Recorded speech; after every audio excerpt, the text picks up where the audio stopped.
Hello and welcome, guys. So we are going to start this module on engine room pipeline diagrams, where we are going to study in details all the components and the diagrams in details which are coming in the engine room pipeline diagrams. So here we see this is based on one of the vessels pipeline diagrams. Okay, this is from the HHI shipyard. So you see it is Hyundai shipyard. Okay, Korean built vessel. Okay, LPG carrier pipeline diagram in engine room. You can see this. So index, we can see there are certain things that we are going to discuss in the index. Okay, there is a plan history, there is ship's particulars, symbol list, pipe standard. So when we are starting, we will go with minute details.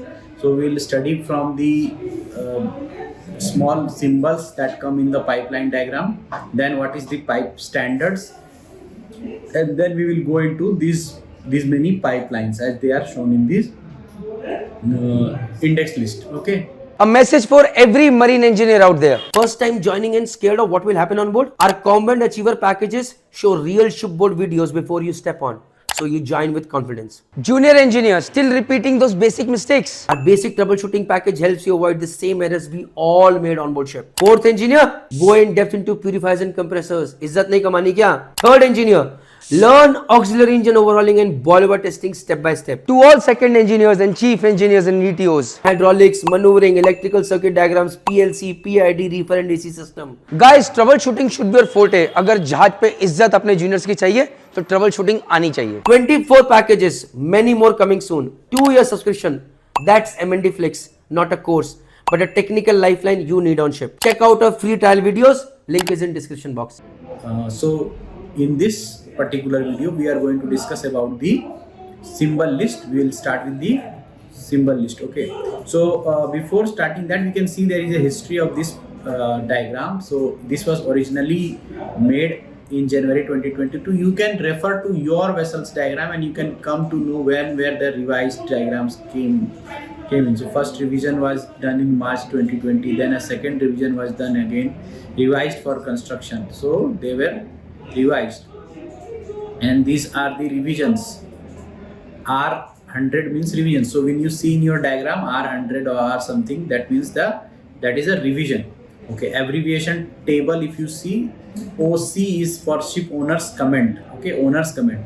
CC is for class comment. Okay, so how does a diagram come into picture? An engine room pipeline is approved.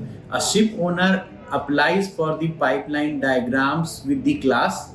Okay, the yard gives the diagram to the owner applies to the classification society approves the diagram as per the rules and regulations of the SOLAS and MARPOL norms and the other norms that the class rules apply to, and as per those rules the pipeline diagrams are approved. So you can see here the first approval was given by ship owner. So yard made diagrams, gave to the ship owner gave an approval. Okay, January 10 the yard submitted this diagram and it got the approval in February 2024. Sorry, February 24. So 1 month the owner took to give its comments. So you can find these comments as OC mentioned somewhere in the diagrams. Okay, then the class came into picture. So owner sent it to the class. Okay, so the class also sent it back after checking to the yard on March. Okay, so they took their time to give their class comments. Okay, or any modifications in the pipeline they see or they think that it is required as per their norms, classification rules. Okay, and then the ship owner's approval was given in this one revised diagram, and then class approval was given in this revised diagram. Okay, there is something called MR, like maker's recommendation, like say OWS is made by some maker. Okay, so as per the maker recommendation, they wanted some valve to be fitted at some place, say a three-way non-return valve should be fitted in the outlet of the OWS in the discharge pipeline. This is as per the maker's recommendation. So they will write it in the diagram as MR. So the valve has been fitted or some pipeline or some modification has been done as per the maker's recommendation. Then say there is a design improvement. Say the old design of the machinery or the OWS or say any machinery has been replaced and new machinery has been installed in that, and design have been improved, and thereby pipelines have been changed due to the design improvement. So they will be mentioned as a DI. Okay, change in pipelines as per the design improvement will be mentioned as DI. Okay, and builders specification, BS is builders are the yard people. So as per the yard, if any pipeline is specified, say the diameter of the pipe is as such as per the builder's specification, so they will be mentioned as BS. One also important thing is this one. So in most of the diagrams you will find this P1476 to P5086. So this is about the diagrams are, so in all these diagrams are from, you can see, 14 to 50. So the page number is P14 and this is the connection number. So the pipe lines have also got a specific number. Okay, so as you are seeing this, so the specific pipelines in this page number, say there is a page number 14 and there is a pipeline indicating this. So we have to say go to page number 50 and see this position. Okay, when we are going to discuss the pipelines, I'll show it to you there, then it will be more clear to you. Okay, so this type of indications you will always find in the diagrams, which are like page and the connection number or the pipeline number. Okay, these are the ship's particulars that you will find always in your vessel, that is not of the relevance in our pipeline diagrams. So they are basically discussing about the vessel dimensions, what is the length between perpendiculars, breadth, molded bed. So this vessel is having 230 meters of length between perpendiculars is 223 meters. Then there is the breadth of the vessel width, the depth. Okay, design draft is this much, 11.7 and 12.1. So these are all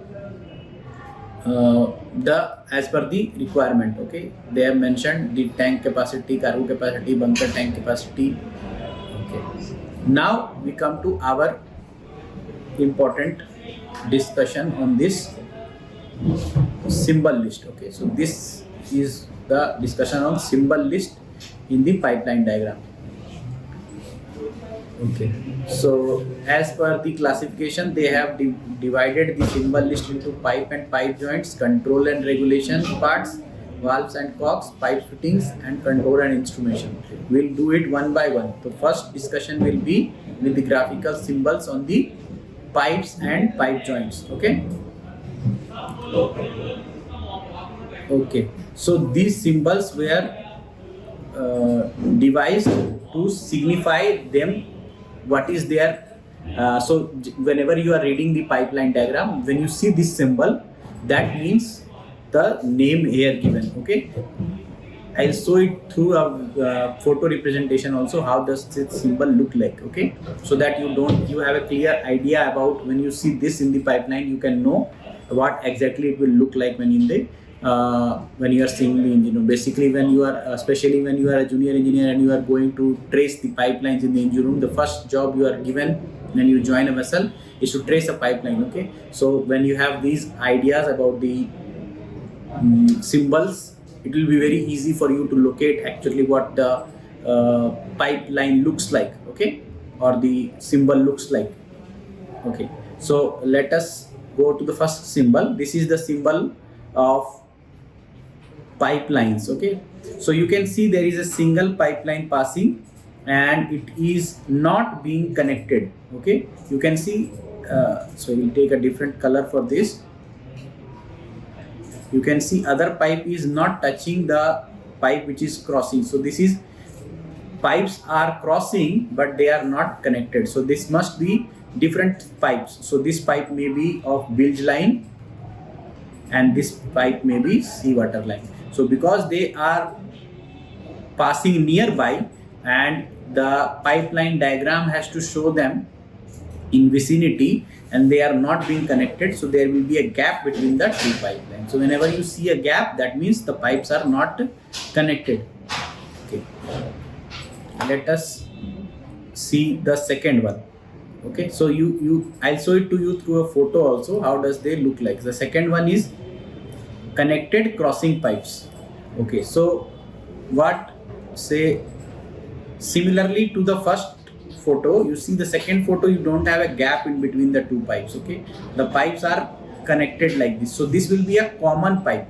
Okay, maybe this is a seawater line or a bilge line or a fuel oil line or whatever line it is, but they are common lines. That is why they have been branched like this and they are connected. Pipes are connected, so flow may be coming from here going to this direction also and this direction also and this direction also, branching for the other directions also. So they are, that is why they are connected. So they are not separate lines, they are common lines. Okay, similarly the third one, you can see this is a branch pipe. So branch pipe, basically why we have shown this one, why they have shown this one, say there is a main seawater line in this one. Okay, this is a bigger line, and then you have to branch a small section from this to some purpose, some auxiliary purpose. Okay, say the line is going to a cooler or somewhere in the engine room, so the pipeline becomes smaller there and is being branched out for some other purpose. So that is why you use a branch pipe. So branch, like a tree has got a branches, right? So major, the trunk is having the major trunk and then it has got the branch connections separately to branch it out to a longer say for other purpose or for long service. So they send it to through the branch pipe. We are using the flow in some other purpose. Okay, other purpose, or say branching it for say longer uses. Okay, now let me show it to you through the photos, how they look like. Okay, so if we see this in this photo, what we are seeing is three pipes that we have discussed right now. Okay, first coming to the not connected crossing pipes. Okay, so here in this diagram what we see is say this pipe is of separate purpose and the other pipe coming from the top is of separate purpose. So these pipes are not connected anywhere. So when you see like these pipes in the engine room, you can call them not connected but crossing. So they are crossing nearby and they are not connected. And how they will be indicated? They will be indicated by a dash. Okay, they will be indicated with a dash. Second one is connected crossing pipes. So in this one we can see connected crossing. So we can see this this pipe is coming from one valve like this, and then it is connected here, and then it is crossing. Okay, crossing here, or it can go maybe in this direction also, but in this one we can see here say this pipe is coming from one direction and it is crossing over to the other direction. So this is connected and crossing, connected and crossing pipe. Okay, this one maybe you can see this is coming from one direction, connected here. So these are common lines. I mean, this is only dedicated for this line.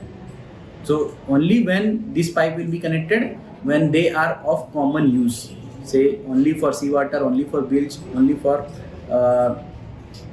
any specific purpose. Third one is the branch pipe. Okay, as we can see here, this is the branch pipe, the lower one. So this one you can see branching here. So we can see this is the, say this may be a lube oil line. Lube oil is flowing there and you are using one small branch for any specific purpose. Okay, or say maybe the oil is coming from some other place and joining this main line. So this is a branch, small branch. Okay, so when the pipe is say branched out, or say reduced in diameter, or changed in the um, section to use it for other purpose or to send it for further usage, we are using a branch pipe. Okay, so these are the three pipes. Okay, now further, flexible joint or flexible joint pipe. Why do we use flexible joint? So say there is a pressure pipeline, say hydraulic oil line, 200 bar pressure. Okay, so in that pipeline you will find at places there are some flexible joints given. Why they are given? Because to accommodate the pressure fluctuations in the line, there are some flexible joints given in certain areas in between the lines.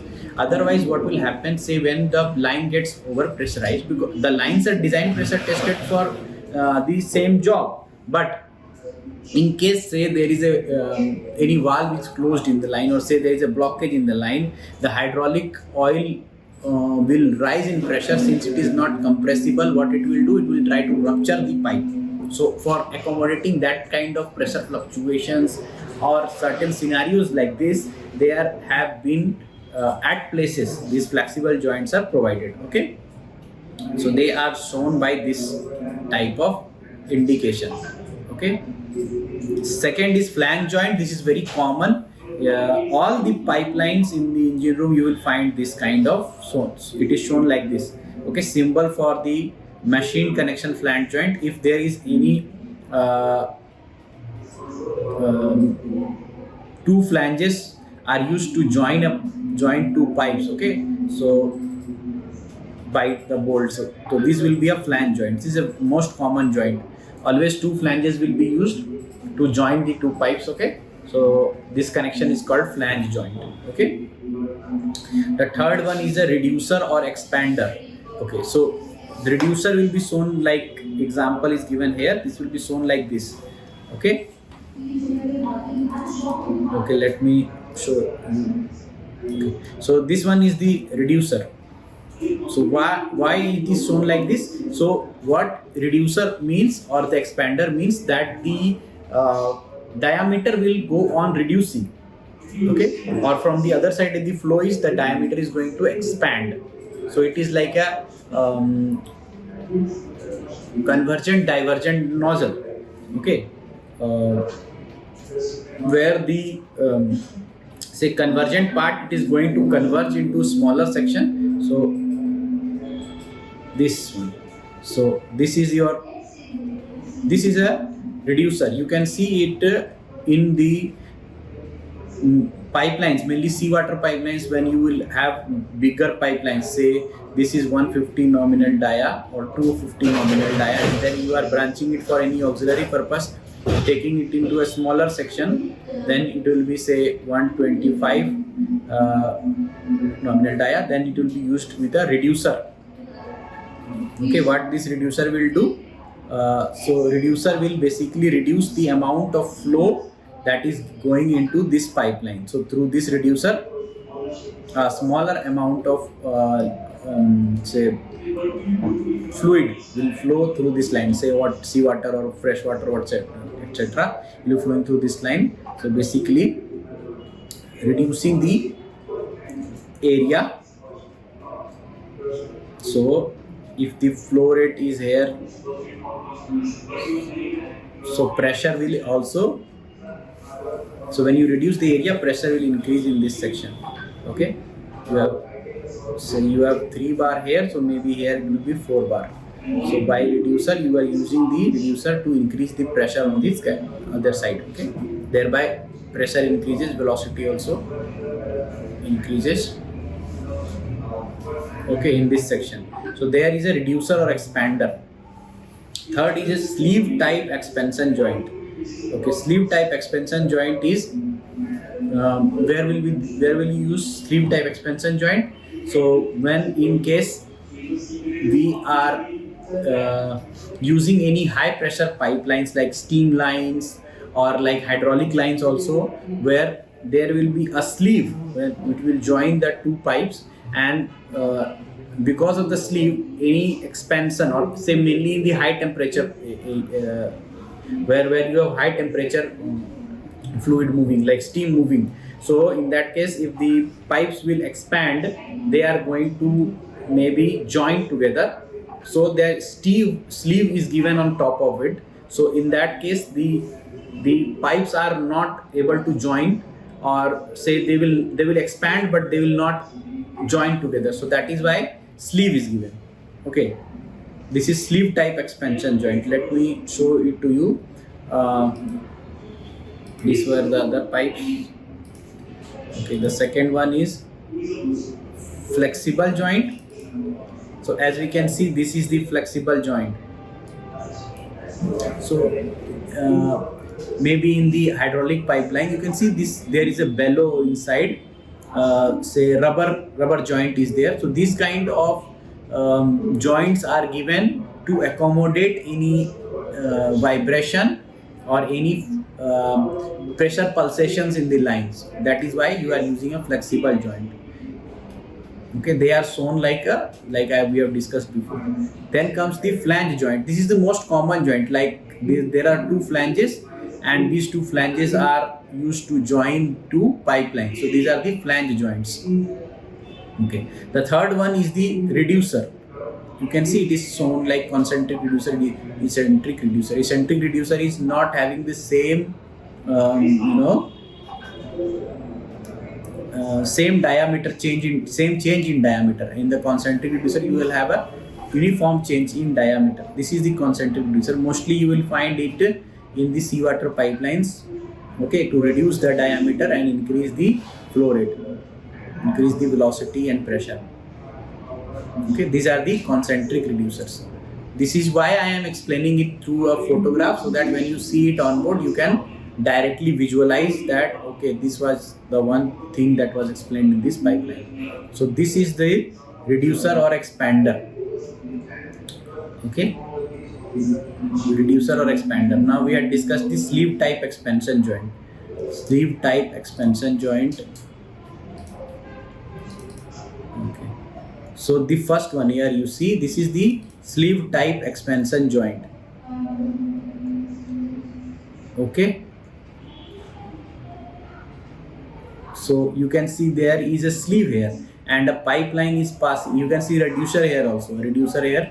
So when you are giving the pipe, say going to a pump, etc., then the seawater, mostly in the seawater pumps, etc., you will find this one sleeve is used, and it is sent into the reducer is used, and the flow is sent into the pipelines. Okay, this is the sleeve joint. Sleeve type expansion joint, given basically to accommodate for the pressure fluctuations. Okay, so pipeline inside and there is a sleeve given outside. Okay, so until then, in the next video we will discuss about the other pipelines and fittings, and so thank you for this.